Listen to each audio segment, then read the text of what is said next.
Bon, la suite logique, mais pas si évidente, tu es sélectionnée en équipe de France A. Cette première sélection, tu t'en souviens? Je m'en souviens très très bien. C'est vrai que déjà quand j'ai appris que j'étais prise pour le stage, beaucoup de joie, enfin j'en revenais pas, je sautais partout, je criais partout, et très contente.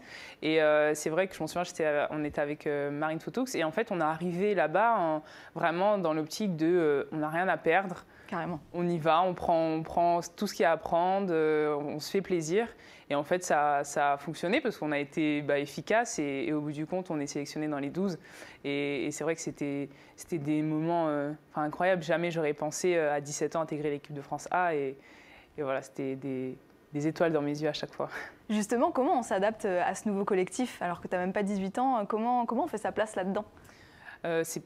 On peut penser que c'est pas simple, mais après je pense que le groupe a fait que c'était très naturel. Elles ont été vraiment super, elles nous ont accueillis les bras ouverts et vraiment ça s'est fait hyper naturellement et on n'a pas eu à forcer ou voilà, il n'y a pas eu, on va dire, cette barrière ou de l'âge ou quoi que ce soit. C'était naturel et voilà, ça s'est fait et je pense que ça facilite ensuite après quand on est sur le terrain pour jouer, c'est plus simple. Il y a un petit bisutage ou pas? Non, c'est pas méchant, on a dû chanter, donc ça va. T'as chanté quelle chanson? J'avais chanté Céline Dion. Ah bah tiens. C'est pour ça, mais j'avais chanté Céline Dion, ouais, et je m'en souviens après, tout le monde s'était levé. Non, c'était une bonne ambiance. Eh bah écoute, il y a un bisutage aussi dans cette émission. Non, je rigole. J'ai pris le micro, je me serais levée. Alors, premier championnat d'Europe avec l'équipe de France, c'était en 2019, en Serbie. Vous êtes en finale face à l'Espagne. Comment tu as vécu ce premier Euro? Alors, c'était une expérience pour moi incroyable, même si on a terminé avec une médaille d'argent. J'étais super contente, je ne pensais pas du tout déjà être là. Donc à chaque match, vraiment, j'étais hyper heureuse.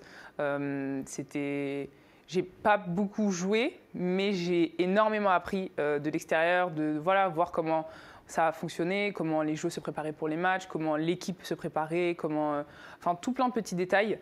Et ça m'a vraiment beaucoup servi ensuite pour les prochaines saisons après que j'ai pu faire avec Bourges et même avec l'équipe de France. Et dans cette première campagne, vraiment, c'était que du bonheur. Incroyable. Tu as fait une saison 2021 complètement dingue. Une médaille d'argent à l'Euro, une médaille de bronze au JO de Tokyo, sur laquelle on reviendra un petit peu plus tard en détail. Tu es drafté en WNBA à la 12e place par les Las Vegas Aces.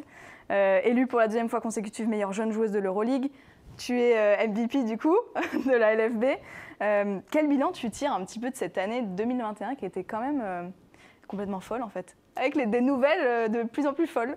C'est vrai qu'en plus, la draft, meilleure jeune LFB et meilleure jeune Euroleague, tout ça, ça s'est passé en 5 jours. Vraiment, toutes les nouvelles sont arrivées en 5 jours. Donc à chaque fois, je prenais mon téléphone, j'avais un nouveau truc. Je dis, mais non, c'est pas possible. Tu m'étonnes. Non, c'est pas possible. Mais non, c'est pas possible. Avoue, tu reçois des notifs de toi-même sur ton téléphone. Je me dis, mais non, c'est une blague, là, on me fait un truc. Et c'est vrai que pendant l'année, parfois, on est bien, parfois on est moins bien. Et c'est vrai que c'est dur parfois de prendre vraiment du recul. Et quand ce genre de nouvelles, elles arrivent, voilà, on souffle un peu, on se dit, bon, ok, peut-être il y a des moments où j'étais un peu moins bien, mais globalement, ce que j'ai fait, c'est plutôt bien.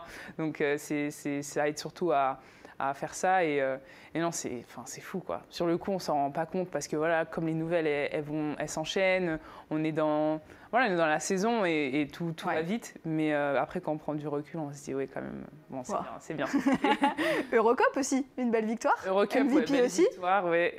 Au Prado, fou, demi-finale, finale, incroyable, émotion, j'en parle même pas. Non, c'était fou. En fait, vraiment, à chaque fois qu'on parle de l'Eurocup, je ne sais pas quoi dire à part c'est fou, parce que les émotions, à chaque fois, j'ai le sourire qui monte jusqu'à là, et c'était des moments magiques. Tu fais vivre des trucs à ta maman. À chaque fois, elle me dit, mais déjà, elle bouge un peu partout, oui, elle c'est clair. À chaque fois, et les matchs, elle m'a dit, il ne faut pas être cardiaque, hein, parce que c'est horrible. Ton petit frère, il vient aussi? Il essaye, dès qu'il peut, il essaye de venir. C'est un peu plus compliqué, parce que lui aussi, il a ses matchs, mais ouais, dès qu'il peut, il vient.